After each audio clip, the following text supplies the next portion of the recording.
Резин галошлар сәхнә түрендә зур сондык һәм шигүле читекләр.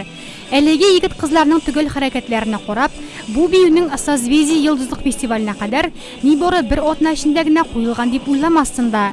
Ләкин бүләк дип аталучы нәкъ әлеге бию Дети Солнца бию төркеменә уңыш китерә дә инде.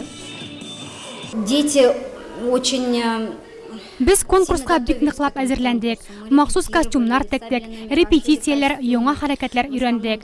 Конкурсның барлык этапларын уңышлы үтеп, финалга чыктык. Пирамида сәхнәсендә чыгыш ясауны сүз белән аңлатып та булмый. Бу балалар өчен зур тәҗрибә. Дети Солнцаның йолдызлык фестивалендә 4нче тапкыр катнашулары. Әлеге егет кызларның тәҗрибәләре зур булса да, быелгы конкурс аларга чын сынау була. Пирамида сәхнәсендә Татарстан Республикасы президенты каршында чыгыш ясауга иң генә лаек. Шулар арасында безнең Дети Солнца да була.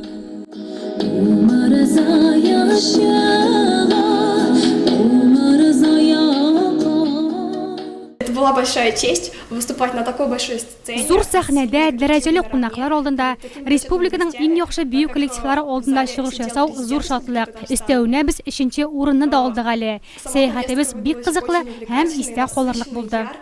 И нам очень понравилось. Когда нас объявили победителями, Җиңүбез турында игълан ителгәч, без бик шатландык. Мондый бәхет теләсә кемгә эләкми бит. Сойлап алу туры, зона этабы, ярымфинал, финал барысы да артта. Кулда йолдызлык фестивале кубогы һәм бүләккә видеокамера. Кичә Созвездие йолдызлык фестивале җиңүчеләре Татарстан Республикасы премьер-министры Илдар Халиков белән очрашып, истәлекле бүләкләргә ия булды.